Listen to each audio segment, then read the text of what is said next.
Assalamualaikum, salam sejahtera. Anda sedang menonton Agenda Awani. Agenda Awani malam ini terus memberi tumpuan kepada apa yang disebut tentang kerangka inisiatif tambahan prihatin ataupun disebut sebagai Kita Prihatin.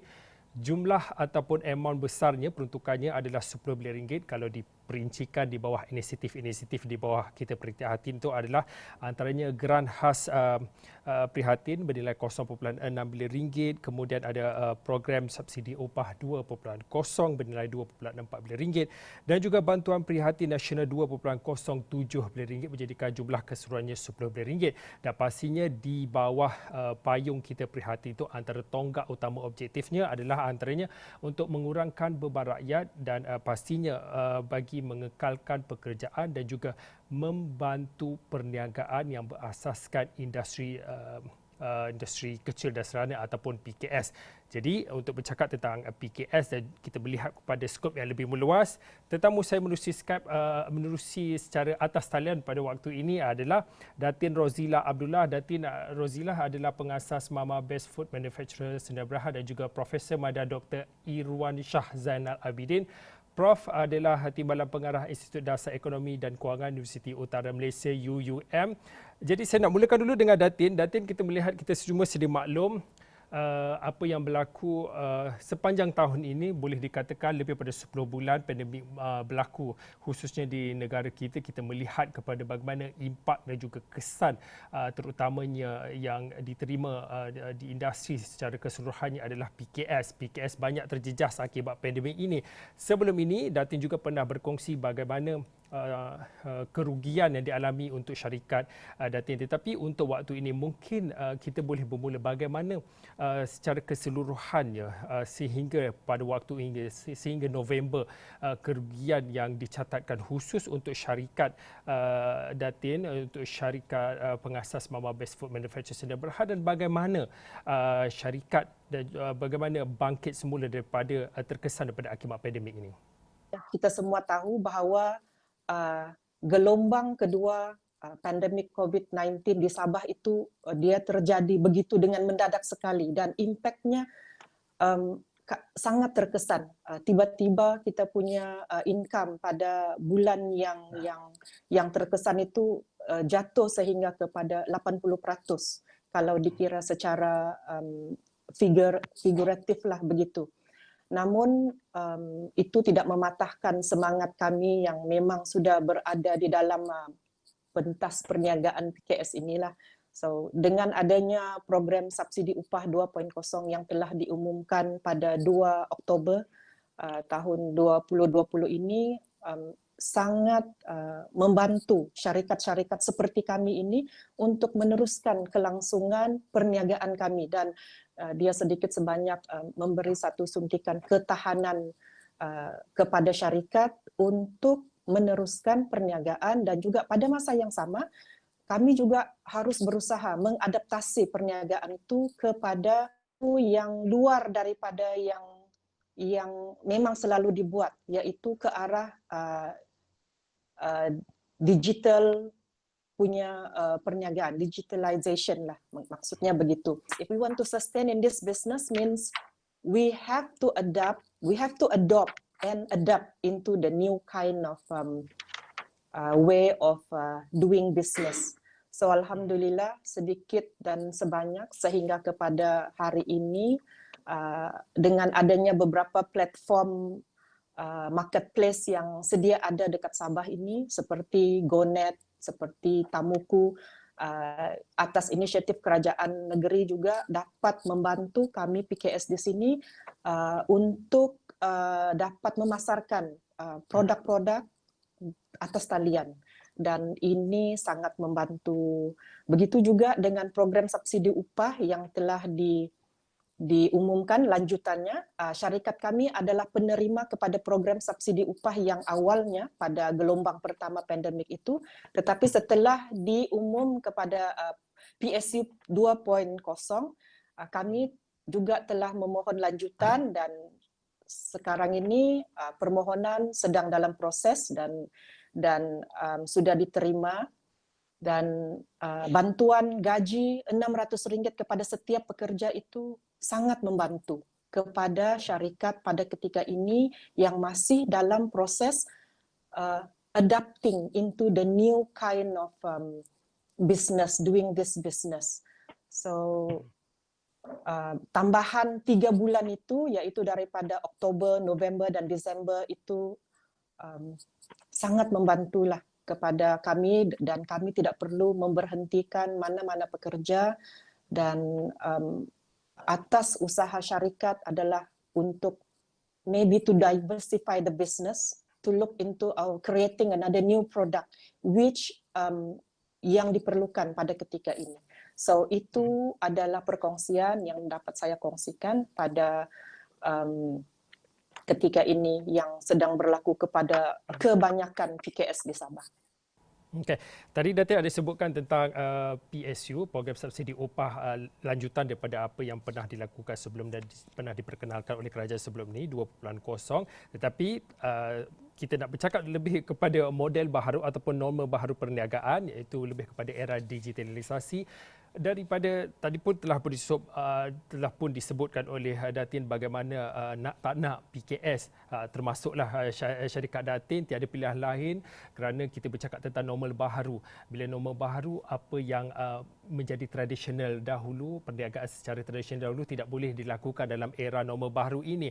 Jadi mungkin dari pandangan Datin melihat kepada bila peniaga, bila usahawan sudah mahu bergerak dalam mana kita bercakap tentang era normal baru lebih kepada era digitalisasi ini, mungkin boleh dikongsikan secara keseluruhan, mungkin di Sabah ataupun secara keseluruhannya, kita bercakap tentang ekosistem infrastruktur yang membolehkan PKS ini bersubsidi ataupun menyesuaikan diri dalam era perniagaan berasaskan digital ini. Kalau sebelumnya kita ada platform restoran, kedai-kedai runcit dan sebagainya, tempat kita membuat perniagaan secara B2B. Tetapi sekarang syarikat kena memikirkan cara bagaimana kita membuat perniagaan itu secara B2C pula. Dengan adanya cara yang baru ini, sudah tentunya platform social media dan juga digitalization itu sangat memberi memainkan peranan yang sangat penting. Walaupun agak susah sebab selama ini di dalam manufacturing service yang kami buat, kita tidak memerlukan pun satu orang atau digital marketer dan sebagainya. Tetapi mula daripada sekarang kami dah mula bertukar. So a digital marketer is sesuatu yang perlu.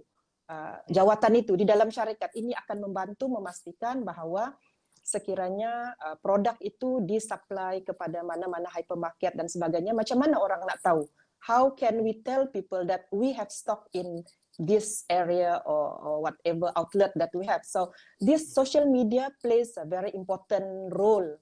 So mungkin kita boleh bagi tahu dalam page, dan melalui pengalaman saya dalam sebulan 2 yang lepas ini sangat berkesan.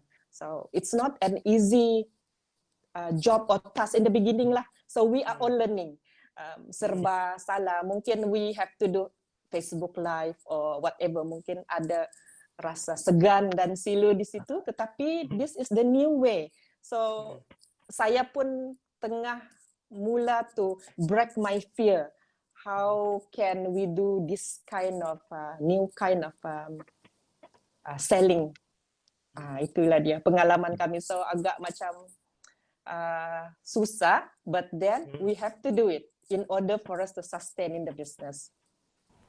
Prof, seperti apa yang telah dimaklumkan oleh Datin, kebanyakan PKS masih lagi dalam peringkat pembelajaran, tetapi tiada pilihan lain, tiada jalan keluar dalam normal baharu perniagaan ini. Mungkin Prof boleh kongsikan secara keseluruhan kita melihat kepada skop yang lebih meluas bila mana kita bercakap tentang PKS dalam era digital, dalam era ekonomi digital, sejauh mana PKS ataupun usahawan-usahawan terlibat dalam industri kecil dan sederhana ini sudah menyesuaikan diri, kerana kita tahu pandemik COVID-19 bermula pada awal tahun lagi. Kalau diikut dilakukan, dihitung hari demi hari, bulan demi bulan, lebih pada 10 bulan, lebih pada 11 bulan, dan sudah tentunya mungkin ada yang sudah berjaya mengadaptasi dan sudah berjaya menyesuaikan diri, tetapi secara keseluruhan di mana kedudukan PKS tempatan ini dalam mana kita bercakap tentang ekonomi digital?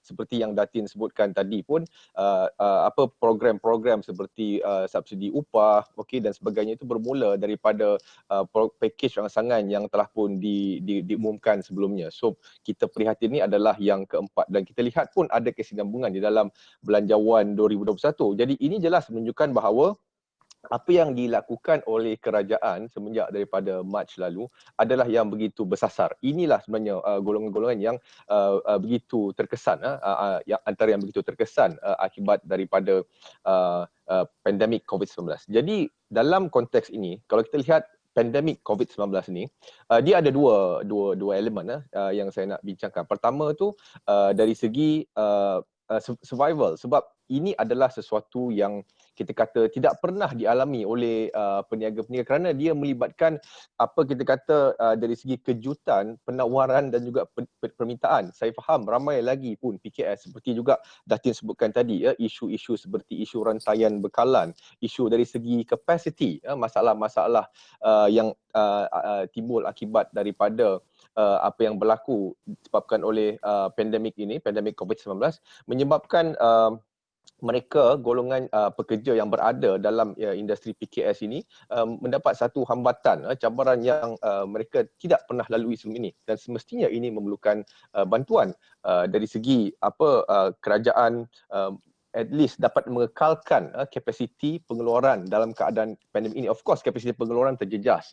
Kita tahu apabila berlakunya pandemik ini, dari segi produktiviti pekerja akan terjejas. Ada juga mungkin syarikat-syarikat SME yang mungkin ada pekerja-pekerja yang menghadapi masalah dari segi masalah kesihatan, masalah mental. Kita kata work from home ni pun ada banyak masalah. Mungkin nak jaga anak dan sebagainya, anak tak boleh pergi sekolah. Ini semua memberi kesan dari segi kapasiti peniaga tersebut. Sama juga dari segi permintaan. Okey, jelas sememangnya dari segi permintaan itu memang jatuh. Okey, permintaan tidak seperti dahulu. Kapasiti itu pun tidak dapat dilakukan seperti dahulu. Dari segi hasil akan terkesan, dan dari sinilah kita lihat dalam konteks ini bagaimana subsidi dari segi bantuan subsidi upah itu sangat kritikal, sangat penting, kerana kalau tidak ini akan mengakibatkan peniaga-peniaga terpaksa untuk nak mengurangkan kos mereka, dan ini akibatnya terpaksa membuang pekerja ataupun memberhentikan ataupun mengurangkan pekerjaan mereka untuk mengurangkan upah mereka. Jadi dengan adanya subsidi upah ini dapat sedikit sebanyak meringankan beban dan juga dapat meneruskan. Now, apa yang penting adalah kepada peniaga-peniaga PKS ni supaya tidak terlalu terkesan dan boleh bersedia untuk nak berdepan dengan cabaran pasca pandemik COVID-19. Ekonomi digital bukan baru. Isu ekonomi digitalisasi ini, kita kata e-dagang, kita kata e-commerce, ini bukanlah perkara baru, tetapi COVID-19 ini mempercepatkan peralihan ini, dan kesiapsiagaan itu saya fikir perlu dibuat sekarang, bukan lagi 5 tahun ataupun 10 tahun. Jadi saya fikir dalam konteks ini sudah tiba masanya bagi saya kerajaan perlu memikirkan dasar-dasar dan juga strategi yang berbentuk jangka sederhana dan panjang. Sebab bagi saya kesemua pakej-pakej rangsangan ekonomi ini sama juga Belanjawan 2021 membantu dari segi kita nak menenangkan keadaan yang begitu huru-hara disebabkan oleh pandemik COVID-19. Tetapi menuju ke hadapan kita memerlukan satu strategi jangka sederhana, kerana kita memerlukan satu kekuatan dari segi dari segi bukan saja pemberian one off, ataupun bukan saja dari segi seperti yang Datin sebutkan tadi, kita ada saya dengar GoNet dan sebagainya, platform ini, tapi kita perlu ada satu dari segi reskill, upskill, okey, yang lebih, okey, dan juga perlu adanya strategi dari segi pemasaran. Saya fikir Datin ada sebut juga tadi, dari segi pemasaran digital, okey, dari segi network, okey, dari segi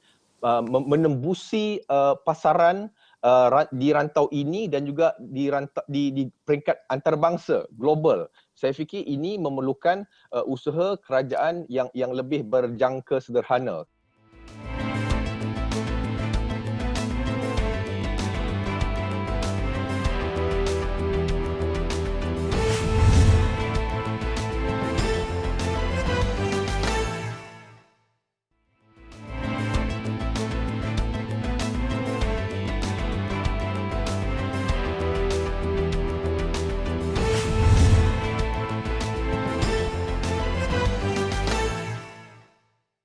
Okey, Prof, sebelum kita nak bergerak kepada strategi jangka sederhana jangka panjang berkaitan dengan khususnya bagaimana kita nak melonjakkan potensi dan juga kapasiti PKS tempatan ini, tetapi kita nak berfokus dahulu tentang kita prihatin ni. Kalau diikutkan di bawah inisiatif kita prihatin ni adalah program subsidi upah, geran khas prihatin dan juga bantuan prihatin nasional 2.0 lanjutan daripada apa yang pernah dilancarkan sebelum ini. Kalau diikutkan data dan statistik yang dikeluarkan oleh Jabatan Statistik yang mana mengatakan kadar pengangguran September 2020 turun sedikit kepada 4.6%, membabitkan lebih daripada 737,000 penganggur, dan ini antara lain adalah tumpuan dalam mana kita bercakap tentang kita prihatin ini untuk mengekalkan pekerjaan. Itu adalah antara tonggak kita prihatin ini. Jadi dalam mana kita bercakap tentang bagaimana PKS tempatan survival, daya tahan dan juga bagaimana mereka terus bertahan dalam soal kelangsungan perniagaan ini, sudah tentu aspek mengekalkan pekerjaan itu adalah antara tumpuan yang perlu diutamakan. Seperti yang Prof katakan tadi, ada setengah sektor ataupun perniagaan pekerja-pekerjanya perlu di-reskill. Ada yang cross skill, ada yang pelbagai, ada yang mungkin keluar daripada kemahiran yang pernah dilakukan. Jadi mungkin daripada pandangan Prof, melihat kepada package-package ransangan dan juga bantuan yang disalurkan, termasuklah kita prihatin oleh kerajaan ini, bagaimana ia boleh membantu dalam usaha untuk yang paling utamanya adalah untuk mengekalkan pekerjaan itu? Saya berpendapat bahawa dalam jangka masa itu juga peniaga juga perlu memastikan mereka juga perlu dibantu. So ini dia melibatkan tiga elemen utama. Kalau kita lihat dalam konteks ekonomi itu, pertama tu dia isi rumah, yang kedua perniagaan, yang ketiga ekonomi. Jadi ketiga-tiga ini saya fikir yang disasarkan di dalam kita prihatin itu, kerana kalau kita lihat peluang pekerjaan itu dia wujudkan hasil daripada kewujudan peluang perniagaan, dan perniagaan itu wujud akibat daripada aktiviti ekonomi yang baik. Kalau ekonomi dah berada pada keadaan kemelesetan seperti yang berlaku sekarang lah, kita lihat suku kedua, suku ketiga, ekonomi kita sudah pun menguncup. So dua menguncup berturut-turut. Jadi ini adalah definisi kemelesetan yang teknikal. Jadi di sinilah saya tengok kita prihatin itu dapat membantu dari segi bagaimana mereka yang dibuang kerja mendapat wang yang secara terus, cash secara yang terus, okey, supaya mereka boleh menggunakan wang ini mungkin untuk mencari usaha, meningkatkan kemahiran mereka dan beralih kepada satu sektor ke sektor yang lain. Ini mengambil kos juga untuk mereka. Kepada peniaga, mereka diberikan geran khas prihatin, GKP ini sebenarnya bertujuan supaya mereka ada sedikit dana untuk mungkin memperbaiki perniagaan mereka, ataupun juga mungkin mengubah bisnes model bisnes perniagaan mereka yang mungkin perlu ada adjustment dalam jangka masa pendek ini, supaya mungkin dalam beberapa bulan perniagaan itu boleh diteruskan. Begitu juga program subsidi upah, supaya nak mengurangkan kesan daripada pembuangan kerja. Pembuangan kerja ini memberikan kos yang tinggi. Bila dibuang kerja, hasil pendapatan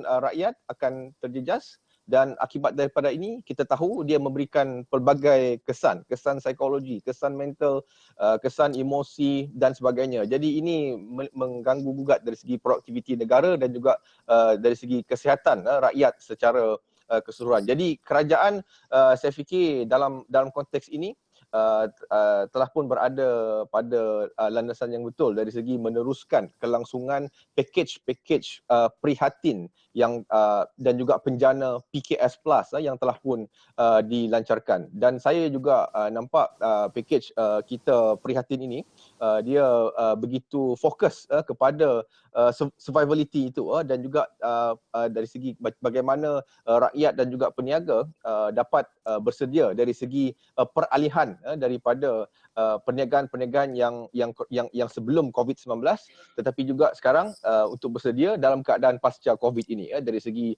digitalisasi dan juga mungkin dari segi penekanan terhadap konsep-konsep kelestarian dan sebagainya. Datin, seperti apa yang dikatakan oleh Prof tadi, nak tak nak PKS itu perlu berubah dari segi daripada model perniagaannya dengan apa yang berlaku pada ketika ini. Tetapi melihat kepada senario ataupun mungkin budaya perniagaan bagi PKS itu, melihat kepada kebergantungan khususnya kepada kemahiran dan juga kepakaran yang dimiliki oleh owner ataupun pengasas ataupun pemilik syarikat itu terhadap kepakaran dan kemahiran tertentu. Jadi dalam soal ini, dalam soal dan juga bagaimana tadi Prof Dr. Irwan tadi pun mengatakan model perniagaan itu perlu juga berubah dengan kesesuaian dan juga bertepatan dengan apa yang berlaku dengan keadaan semasa. Jadi daripada PKS ini bagaimana dan mungkin apa cabaran untuk mengubah model perniagaan itu untuk selari dengan keadaan semasa? Okey. Sebenarnya sama ada kita mau ataupun tak mau, kita itu tiada pilihan. Itulah dia. Satu, if we want to stay in this business, kita nak teruskan, kita kena buat sesuatu yang baru.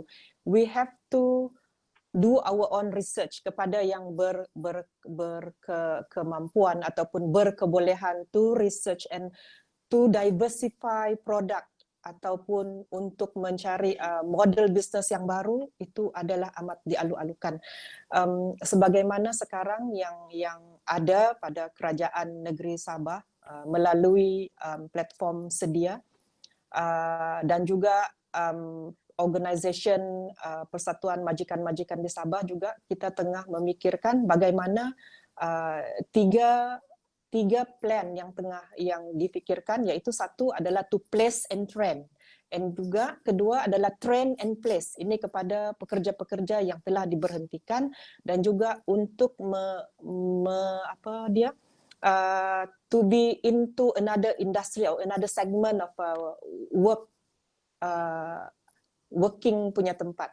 But at the same time, yang ketiga adalah to train orang yang dah diberhentikan itu kepada entrepreneur, be their own boss. So latihan melalui bantuan kerajaan yang bajet untuk prihatin yang ini adalah sangat dialu-alukan dan juga to enhance our gig economy.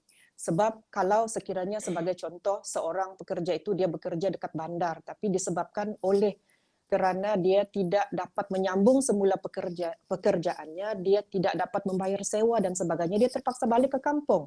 So bila dia balik ke kampung, mungkin dia punya sebidang tanah ataupun apa-apa. So agensi-agensi pertanian ataupun sebagainya perlu memainkan peranan to give them some kind of skill, tanam cili or whatever it is, to kelangsungan kehidupan. At least they can generate their own income. And then here it comes training yang berkenaan, macam mana nak uruskan, memulakan perniagaan dan sebagainya. Yang mana yang ini pula boleh dibuat oleh training provider melalui online platform. So maksudnya sama ada you orang dulu, orang sekarang, orang yang baru, we do not have any choice but to learn into digital. Semua nak kena digital, kena pandai ber-Zoom, kena pandai ber-Google Meet dan sebagainya. Of course it is a new norm. Memang adalah sesuatu yang kita nak berdepan dengan kamera pun agak malu-malu, but